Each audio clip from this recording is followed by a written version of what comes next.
ৰাজ্যৰ সাম্প্ৰতিক বান পৰিস্থিতি উন্নত হৈছে যদিও এতিয়াও ব্ৰহ্মপুত্ৰকে ধৰি আন কেইখনমান নদীৰ পানী বিপদসীমাৰ ওপৰত মুখ্যমন্ত্ৰী সৰ্বানন্দ সোণোৱালৰ শদিয়াৰ গৰাখহনীয়া অঞ্চল পৰিদৰ্শন।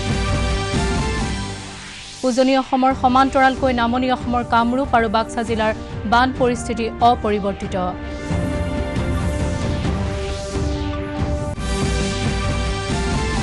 ৰাজ্যত কালি নতুনকৈ 2112 গৰাকী লোক কোভিড-19ত আক্ৰান্ত। ইয়াৰ ভিতৰত কামৰূপ মহানগৰ জিলাৰ 283 গৰাকী। দেশত এই পৰ্যন্ত 10,57,805 গৰাকী কোভিড ৰোগীৰ আৰোগ্য লাভ। সুস্থতাৰ হাৰ 64.54% বৃদ্ধি। বিশ্বত কোভিড সংক্ৰমণৰ ধাৰা অব্যাহত। আৰু ব্ৰিক্স ৰাষ্ট্ৰসমূহৰ মাজত ভাৰতে বিশেষ গুৰুত্ব লাভ কৰিবলৈ সক্ষম হৈছে বুলি ষষ্ঠ ব্ৰিক্স পৰিৱেশ সন্মিলনত কেন্দ্ৰীয় পৰিৱেশ মন্ত্ৰী প্ৰকাশ জাভ্ৰেকাৰৰ মন্তব্য। নমস্কাৰ, সন্ধিয়াৰ বাতৰিৰ সৈতে ষ্টুডিঅ'ত মই ৰশ্মিৰেখা শৰ্মা। এতিয়া বিতং বাতৰি। অসমৰ সাম্প্ৰতিক বান পৰিস্থিতি কিছু উন্নত হৈছে যদিও এতিয়াও কেতবোৰ অঞ্চলৰ পৰিস্থিতি জটিল হৈ আছে। ব্ৰহ্মপুত্ৰ নদীৰ নিমাতীঘাট, তেজপুৰ আৰু ধুবুৰীকে ধৰি নুমলীগড়ত ধনশিৰি, শোণিতপুৰত জীয়াভৰলী, ধৰমটোলত কপিলী, বৰপেটাত বেকী নদী, কোকৰাঝাৰত গৌৰাংগ আৰু কৰিমগঞ্জত কুছিয়াৰা নদীৰ পানী এতিয়াও বিপদসীমাৰ ওপৰেৰে বৈ আছে। অসম ৰাজ্যিক দুৰ্যোগ ব্যৱস্থাপনা প্ৰাধিকৰণে আজি পুৱাৰ ভাগত প্ৰকাশ কৰা অনুসৰি ৰাজ্যখনত 21খন জিলাৰ বান পৰিস্থিতি শোচনীয় হৈ আছে। বৰ্তমান ৰাজ্যখনত 55টা ৰাজচক্ৰৰ 1366খন গাঁৱৰ 10,82,504 গৰাকী লোক বানৰ কবলত আছে। বানপীড়িত লোকসকলৰ বাবে স্থাপন কৰা 137টা আশ্ৰয় শিবিৰত বৰ্তমানেও 26,161 গৰাকী লোকে আশ্ৰয় গ্ৰহণ কৰি আছে। এইবাৰৰ বানত ৰাজ্যখনৰ 82,947 হেক্টৰ কৃষিভূমি বিনষ্ট হৈছে। আনহাতে বানত এতিয়ালৈকে 109 গৰাকী লোকৰ প্ৰাণহানি হৈছে। দুৰ্গতসকলক উদ্ধাৰ আৰু সাহায্য প্ৰদানৰ বাবে NDRF, SDRF আৰু স্থানীয় প্ৰশাসনসমূহ অহৰ্নিশে অভিযান চলাই আছে। মুখ্যমন্ত্ৰী সৰ্বানন্দ সোণোৱালে আজি শদিয়াৰ 37 নম্বৰ ৰাষ্ট্ৰীয় ঘাইপথৰ কুণ্ডিল নদীৰ গৰাখহনীয়া প্ৰতিৰোধৰ বাবে জলসম্পদ বিভাগে গ্ৰহণ কৰা ব্যৱস্থাৱলীৰ বুজ লয়। উল্লেখযোগ্য যে জলসম্পদ বিভাগে জিলা প্ৰশাসন আৰু স্থানীয় ৰাইজৰ সহযোগত শদিয়াৰ ৰাষ্ট্ৰীয় ঘাইপথৰ খহনীয়া প্ৰতিৰোধৰ বাবে বিশেষ কাৰ্যকৰী ব্যৱস্থা গ্ৰহণ কৰিছে। খহনীয়া অঞ্চল পৰিদৰ্শন কৰি মুখ্যমন্ত্ৰী সোণোৱালে সাংবাদিকৰ সৈতে হোৱা কথা বতৰাত কয় যে এইবাৰৰ কুণ্ডিল নদীৰ খহনীয়াই উত্তৰ পূৰ্বাঞ্চল বিশেষকৈ অৰুণাচল প্ৰদেশৰ সৈতে সংযোগ স্থাপন কৰা পথসমূহলৈ বিশেষ ভাবুকি কঢ়িয়াই আনিছে। ইয়াৰ বিপৰীতে জলসম্পদ বিভাগে খহনীয়াই ক্ষতিগ্ৰস্ত কৰা পথ আৰু দলঙৰ সমুচিত মেৰামতি কৰিবলৈ সক্ষম হৈছে বুলিও মুখ্যমন্ত্ৰীয়ে কয়। তেওঁ কয় যে এইবাৰৰ বানত ৰাজ্যখনৰ 28খন জিলা ক্ষতিগ্ৰস্ত হৈছে। অসমৰ বান পৰিস্থিতিক লৈ প্ৰধানমন্ত্ৰী নৰেন্দ্ৰ মোদীয়েও বিশেষ সহানুভূতি প্ৰদৰ্শন কৰিছে। মুখ্যমন্ত্ৰীৰ ভ্ৰমণকালত কেন্দ্ৰীয় খাদ্য সংসাধন ৰাজ্যমন্ত্ৰী ৰামেশ্বৰ তেলী, চাহ জনজাতি কল্যাণ মন্ত্ৰী সঞ্জয় কিষাণ, সাংসদ প্ৰদান বৰুৱাকে ধৰি তিনিচুকীয়া জিলাৰ বিধায়কসকল উপস্থিত আছিল। এইবাৰ খহনীয়াত বিচ্ছিন্ন হোৱাৰ সম্ভাৱনা সৃষ্টি কৰিছে আৰু ইয়াক প্ৰতিৰোধ কৰিবৰ বাবে অসম চৰকাৰৰ তৰফৰ পৰা জলসম্পদ বিভাগে আৰু জিলা প্ৰশাসনে তৎপৰতাৰে স্থানীয় ৰাইজৰ সহযোগত বলিষ্ঠ পদক্ষেপ লোৱাৰ বাবে আজি এই খহনীয়াৰ পৰা এই দলংখনৰ লগতে এই যাতায়াত ব্যৱস্থাটো সঠিক ৰূপত ইয়াক ৰক্ষা কৰাত সম্ভৱ হ'ল। স্থানীয় বিধায়ক বলিন চেতিয়া আৰু সাংসদ প্ৰধান বৰুৱা দুই এই বিষয়টোক লৈ তৎপৰতাৰে উদ্যোগ লৈছে আৰু আমি অসম চৰকাৰৰ তৰফৰ পৰা সমগ্ৰ অসমতে এইবাৰ তৃতীয়টো বানপানীয়ে ভাবিব নোৱাৰাকৈ অসমৰ ৰাইজক ক্ষতি কৰিছে আৰু 28খন জিলা এইবাৰ বানত ক্ষতিগ্ৰস্ত হৈছে। 108জন লোকে প্ৰাণ হেৰুৱাইছে আৰু ভূমিস্খলনত 26জন লোকে প্ৰাণ হেৰুৱাইছে। গতিকে এনেধৰণে বিভিন্ন জিলাত খহনীয়াৰ ফলত মানুহৰ খেতি মাটি, খেতিপথাৰ, ঘৰ বাৰী, বিভিন্ন ধৰণৰ শাক পাচলি, ফল মূলৰ বাৰী, সেই মাটি নদীৰ বুকুত জাহ গৈছে। উজনি অসমৰ সমান্তৰালকৈ নামনি অসমতো বানৰ তাণ্ডৱ অব্যাহত আছে। কামৰূপ জিলাৰ বান পৰিস্থিতি শেহতীয়াকৈ উন্নত হৈছিল যদিও ভূটানৰ পৰা নামি অহা পানী ঢলে জিলাখনৰ বান পৰিস্থিতি উদ্বেগজনক কৰি তুলিছে। কালি নিশাৰ পৰা পুঠিমাৰী নৈৰ মথাউৰি চিঙা অংশৰে পানী সোমোৱাৰ ফলত কমলপুৰ আৰু হাজোৰ বিস্তীৰ্ণ অঞ্চল প্লাবিত হোৱাৰ লগতে ৰঙিয়া চহৰখনো পানীত বুৰ গৈছে। ৰঙিয়া মহকুমাধিপতিৰ কাৰ্যালয়লৈ যোৱা পথ খহাই নিয়াৰ ফলত অঞ্চলটোৰ যাতায়াত ব্যৱস্থাও সম্পূৰ্ণভাৱে ব্যাহত হৈ পৰিছে।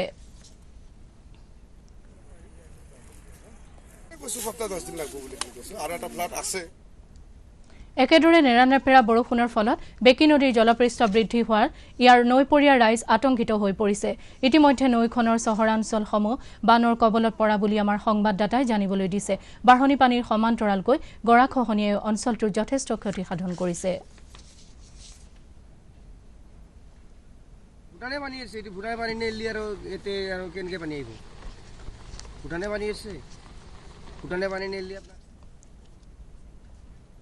অসমৰ বান পৰিস্থিতি ক্ৰমাৎ উন্নত হ'বলৈ ধৰিছে যদিও কেইখনমান জিলাৰ বান পৰিস্থিতি এতিয়াও শোচনীয় হৈ আছে। এই সম্পৰ্কত আমাৰ সংবাদদাতা কমল বৰাৰ এক প্ৰতিবেদন চাওঁ আহক।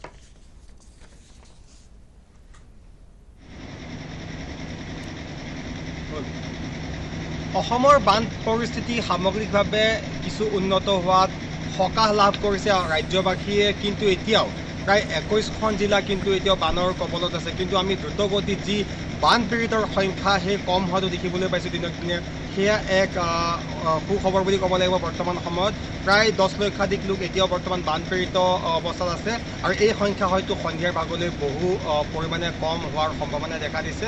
কিন্তু আমি যদি নামনি অসমৰ কথা ক'ব যাওঁ, নামনি অসমৰ বিশেষকৈ গোৱালপাৰা, চিৰাং, কোকৰাঝাৰ, বঙাইগাঁও, ধুবুৰী আদি কিছুসংখ্যক জিলাত কিন্তু এতিয়াও পৰিস্থিতি জটিল ৰূপত আছে আৰু তাত এতিয়াও বৰ্তমান বৰষুণ অব্যাহত আছে। আৰু বতৰ বিজ্ঞান কেন্দ্ৰ ইতিমধ্যেই যি আগজাননী তেওঁলোকে দিছে যে সেই জিলা কেইখনত আগন্তুক কিছুদিন ধৰি বৰষুণ হৈ থকাৰ সম্ভাৱনা আছে। গতিকে হয়তো পৰিস্থিতি সেই জিলাকেইখনত উন্নত হোৱাৰ বাবে কিছু সময়ৰ প্ৰয়োজন হ'ব। কিন্তু সামগ্ৰিকভাৱে যদি আমি চাব যাওঁ, উজনি অসমৰ যদি কথা আমি চাব যাওঁ, যদি উত্তৰ অসমৰ কথা চাব যাওঁ, যদি মধ্য অসমৰ কথা চাব যাওঁ, সামগ্ৰিকভাৱে পৰিস্থিতি বহু পৰিমাণে উন্নত হৈছে। আৰু গুৱাহাটী মহানগৰীত বিশেষকৈ কিন্তু জলস্তৰ, ব্ৰহ্মপুত্ৰ নদীৰ জলস্তৰ বহু পৰিমাণে হ্ৰাস পোৱাটো আমি দেখিবলৈ পাইছোঁ। এতিয়া বৰ্তমান গুৱাহাটীৰ জলস্তৰ বিপদসীমাৰ তলত আছে আৰু দিনে প্ৰায় 4 পৰা 6 চেণ্টিমিটাৰ যি গতিবেগত সেই জলস্তৰ নিম্নগামী হোৱাটো আমি দেখিবলৈ পাইছোঁ। গতিকে সামগ্ৰিক অৰ্থত যিহেতু বান পৰিস্থিতি উন্নত হৈছে, আজিৰ সময়ত ই এক সুখবৰ বুলি আমি ক'ব লাগিব। অসমত কোভিড-19 সংক্ৰমণৰ ধাৰা অব্যাহত আছে। কালি ৰাজ্যখনত নতুনকৈ 2112 গৰাকী লোকৰ দেহত এই ৰোগ ধৰা পৰিছে। ইয়াৰ ভিতৰত কামৰূপ মহানগৰ জিলাৰ 283 গৰাকী লোকো আছে। স্বাস্থ্যমন্ত্ৰী ডঃ হিমন্ত বিশ্ব শৰ্মাই টুইটযোগে প্ৰকাশ কৰা অনুসৰি কালিৰ দিনটোত মুঠ 41,028টা নমুনা পৰীক্ষা কৰা হয়। আনহাতে কালি কামৰূপ মহানগৰ আৰু দৰঙত 2জন লোকৰ কোভিড-19ত মৃত্যু হৈছে। আন এটা টুইটত মন্ত্ৰী ডঃ শৰ্মাই কালি 1248 গৰাকী ৰোগীক আৰোগ্য লাভ কৰাৰ পাছত তেওঁলোকক ঘৰলৈ যোৱাৰ অনুমতি দিয়া হৈছে বুলি প্ৰকাশ কৰিছে। ইয়াকে লৈ ৰাজ্যখনত সুস্থ হোৱা ৰোগীৰ সংখ্যা 29,080 গৰাকীলৈ বৃদ্ধি পাইছে। উল্লেখযোগ্য যে ৰাজ্যখনত এই পৰ্যন্ত মুঠ 38,407 গৰাকী লোক এই ৰোগত আক্ৰান্ত হৈছে আৰু 94 গৰাকীৰ মৃত্যু হৈছে। সম্প্ৰতি 9,230 গৰাকী ৰোগীয়ে ৰাজ্যৰ বিভিন্ন চিকিৎসালয়ত চিকিৎসা গ্ৰহণ কৰি আছে। দেশত কোভিড-19 সংক্ৰমণ অব্যাহত আছে যদিও এই ৰোগৰ পৰা পৰিত্ৰাণ লাভ কৰা লোকৰ সংখ্যাও দ্ৰুতগতিত বাঢ়িবলৈ লৈছে। কেন্দ্ৰীয় স্বাস্থ্য আৰু পৰিয়াল কল্যাণ মন্ত্ৰালয়ে প্ৰকাশ কৰা অনুসৰি দেশত 10,57,805 গৰাকী লোক এই ৰোগৰ পৰা আৰোগ্য লাভ কৰিছে। যোৱা 24 ঘণ্টাত ভাৰতত 37,223 গৰাকী লোক কোভিড-19 পৰা সুস্থ হৈ উঠিছে। দেশত বৰ্তমান কোভিড-19 সুস্থতাৰ হাৰ হৈছে 64.54%। একেদৰে কৰোনা ভাইৰাছত মৃত্যু হোৱা লোকৰ হাৰ 2.18% হ্ৰাস পাইছে।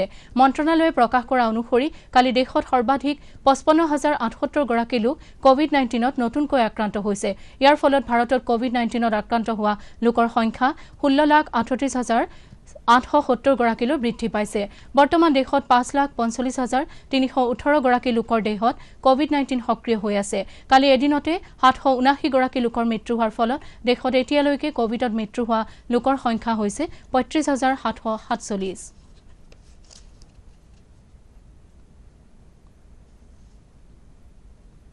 সমগ্ৰ বিশ্বত কোভিড-19 সংক্ৰমণ এতিয়াও হ্ৰাস পোৱা নাই। ৱৰ্ল্ডমিটাৰৰ শেহতীয়া তথ্য অনুসৰি বিশ্বত এই পৰ্যন্ত 1,74,99,750 গৰাকী লোক কোভিড-19ত আক্ৰান্ত হৈছে আৰু ইয়াৰ ভিতৰত 1,09,56,521 গৰাকী লোক সুস্থ হৈ উঠিছে। বিশ্বত কোভিড-19ত মৃত্যু হোৱা লোকৰ সংখ্যা 6,77,183 লৈ বৃদ্ধি পাইছে। আমেৰিকা যুক্তৰাষ্ট্ৰত এই পৰ্যন্ত 46,36,985 গৰাকী লোক কোভিড-19ত আক্ৰান্ত হৈছে আৰু মৃত্যু হোৱা লোকৰ সংখ্যা হৈছে 1,55,285। দ্বিতীয় স্থানত থকা ব্ৰাজিলত বৰ্তমানলৈকে 26,13,779 গৰাকী লোক এই ৰোগত আক্ৰান্ত হোৱাৰ বিপৰীতে মৃত্যু হোৱা লোকৰ সংখ্যা 91,377 লৈ বৃদ্ধি পাইছে। বন আৰু পৰিৱেশ মন্ত্ৰী পৰিমল শুক্লবৈদ্যই আজি অসম ৰাজ্যিক চিৰিয়াখানা পৰিদৰ্শন কৰি তাত থকা জীৱ-জন্তুৰ অৱস্থাৰ বিষয়ে বুজ লয়। উল্লেখযোগ্য যে ধলাই বন সংমণ্ডলে কাছাৰ জিলাৰ লালিপুল অঞ্চলত চোৰাং ব্যৱসায়ীৰ পৰা জব্দ কৰা আপুৰুগীয়া প্ৰাণীসমূহ কালি ৰাজ্যিক চিৰিয়াখানাত গতাই দিয়াৰ পাছত মন্ত্ৰীগৰাকীয়ে আজি এই প্ৰাণীসমূহৰ অৱস্থাৰ বুজ লোৱাৰ অৰ্থে ৰাজ্যিক চিৰিয়াখানাত উপস্থিত হয়। বন বিভাগে জব্দ কৰা প্ৰাণীসমূহৰ ভিতৰত আছে কেংগাৰু, ভাটৌ, বান্দৰ আৰু কাছ। বন মন্ত্ৰীগৰাকীয়ে বন্যপ্ৰাণীসমূহৰ সুৰক্ষাৰ বাবে বন বিভাগৰ লোকসকলে গ্ৰহণ কৰা তৎপৰতাক প্ৰশংসা কৰে। ইয়াতে আমি আজিৰ দিনত তেওঁলোকক কেয়াৰত লৈছোঁ, য'ত এতিয়ালৈকে পাব্লিকলি আমি দিয়া নাই। তাৰ এটা কাৰণ আছে যে যি ঠাইৰ ফালৰ পৰা আমি তেওঁলোকক উদ্ধাৰ কৰিলোঁ, এই ঠাইত কেনেকুৱা আহিল কি কথা এইটো পাছতে গম পোৱা যাব। বাট কথাটো এনেকুৱা যে তেওঁলোকক আমাৰ কাছাৰ ডিষ্ট্ৰিক্টে লাইলাপুৰ যিটো আমাৰ এণ্ট্ৰি পইণ্ট হয় ফ্ৰম মিজোৰামেৰ এন্ট্ৰি পয়েন্ট যেটো আমাৰ অসমেৰ সীমা, ইয়াতে আমাৰ বিভাগেৰ বিট অফিসাৰেৰ পৰা আৰম্ভ কৰে যিসকলে ইয়াতে কৰ্মৰত থাকে তেওঁলোকে আইডেন্টিফাই কৰিলে কৰাৰ লগে লগে আমাৰ যেটো ডিস্ট্ৰিক্টেৰ যে ফৰেস্ট টিম আছে তেওঁলোকে লগে লগে গৈ পাই তেওঁলোকে ৰেস্কিউ কৰি বাকি আইনী প্ৰক্ৰিয়াটো চলি আছে। মুখ্যমন্ত্ৰী সৰ্বানন্দ সোণোৱালৰ নিৰ্দেশ ক্ৰমে আজি বৰপেটা জিলাৰ উপায়ুক্ত মুনীন্দ্ৰ শৰ্মা, জিলা আৰক্ষী অধীক্ষক ডাঃ ৰবীন কুমাৰ আৰু বজালী মহকুমাৰ মহকুমাধিপতি নয়নজ্যোতি ভাগৱতীয়ে উগ্ৰপন্থীৰ হাতত কালি শ্বহীদ হোৱা প্ৰণয় কলিতাৰ বাসভৱনত উপস্থিত হৈ শোকসন্তপ্ত পৰিয়াললৈ সমবেদনা জ্ঞাপন কৰে। উল্লেখযোগ্য যে মণিপুৰৰ চান্দেজ জিলাত অসম ৰাইফলছৰ জোৱানৰ ওপৰত উগ্ৰপন্থীয়ে কালি আক্ৰমণ চলোৱাৰ ফলত বৰপেটা জিলাৰ পাটাচাৰকুছি থানাৰ অন্তৰ্গত ঘটবৰ গাঁৱৰ প্ৰণয় কলিতাসহ আন 3জন জোৱানৰ মৃত্যু হৈছিল। 3 তালাকৰ বিৰুদ্ধে গ্ৰহণ কৰা আইনৰ প্ৰথম বৰ্ষপূৰ্তি উপলক্ষে আজি সমগ্ৰ দেশতে মুছলমান মহিলাৰ অধিকাৰ দিৱস পালন কৰা হয়। এই উপলক্ষে আয়োজিত অনুষ্ঠানত কেন্দ্ৰীয় আইন মন্ত্ৰী ৰবি শংকৰ প্ৰসাদ, কেন্দ্ৰীয় মহিলা আৰু শিশু বিকাশ মন্ত্ৰী স্মৃতি ইৰাণী, কেন্দ্ৰীয় সংখ্যালঘু পৰিক্ৰমা দপ্তৰৰ মন্ত্ৰী মুক্তাৰ আব্বাছ নাকবিয়ে ভিডিঅ' কনফাৰেন্স যোগে ভাষণ দিয়ে। সংসদত 3 তালাক বিধেয়ক গৃহীত হোৱা উপলক্ষে তথ্য আৰু সম্প্ৰচাৰ মন্ত্ৰী প্ৰকাশ জাভ্ৰেকাৰে এই 3 তালাক আইনখনৰ জৰিয়তে মুছলমান সম্প্ৰদায়ৰ মহিলাসকলৰ জীৱনত বিশেষ প্ৰভাৱ পৰাৰ কথা উল্লেখ কৰে।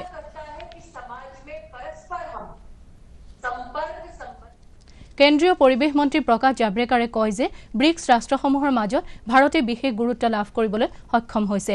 ৰাছিয়াৰ অধ্যক্ষতাত কালি 5খন ব্ৰিক্স ৰাষ্ট্ৰক্ৰমে ব্ৰাজিল, ৰাছিয়া, ভাৰত, চীন আৰু দক্ষিণ আফ্ৰিকাৰ মাজত আয়োজিত 6ষ্ঠ ব্ৰিক্স পৰিৱেশ মন্ত্ৰীমণ্ডলীৰ সন্মিলনত মন্ত্ৰী জাভ্ৰেকাৰে ভাৰতক প্ৰতিনিধিত্ব কৰি ভিডিঅ' কনফাৰেন্স যোগে প্ৰদান কৰা ভাষণত এই কথা প্ৰকাশ কৰে। মন্ত্ৰী জাভ্ৰেকাৰে কয় যে ব্ৰিক্স ৰাষ্ট্ৰসমূহৰ আশা আকাংক্ষাৰ সাদৃশ্য আছে। বহনক্ষম উন্নয়নৰ লক্ষ্যত উপনীত হোৱাৰ ক্ষেত্ৰত সদস্য ৰাষ্ট্ৰসমূহক বিনিময় মাধ্যমেৰে উপযুক্ত পদক্ষেপ গ্ৰহণ কৰিবলৈ তেওঁ আহ্বান জনায়। ব্ৰিক্স ৰাষ্ট্ৰসমূহে গ্ৰহণ কৰা বিভিন্ন উন্নয়নমূলক আঁচনিসমূহৰ দ্ৰুত ৰূপায়ণৰ ওপৰতো জাভ্ৰেকাৰে গুৰুত্ব প্ৰদান কৰে। Let us take 2% as the real target, and when we start for 2 degrees, then it will definitely happen that with the advent of technologies which we don't know how it will shape, but we are very sure, I am very sure that science will, technology will improve. We have world's 8% of biodiversity because Indian culture thinks nature as part of life, nature of human nature as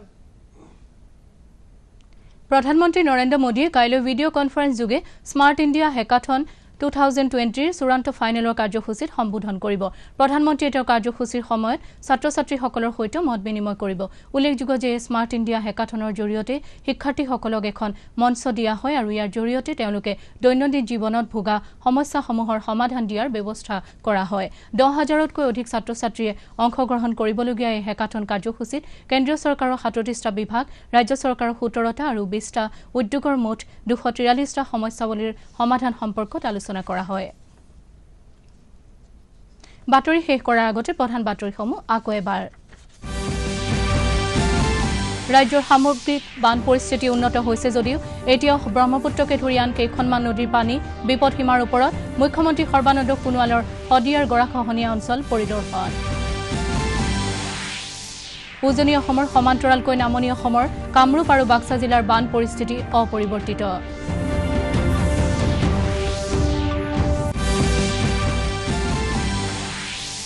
ৰাজ্যত কালি নতুনকৈ 2112 গৰাকী লোক কোভিড-19ত আক্ৰান্ত ইয়াৰ ভিতৰত কামৰূপ মহানগৰ জিলাৰ 283 গৰাকী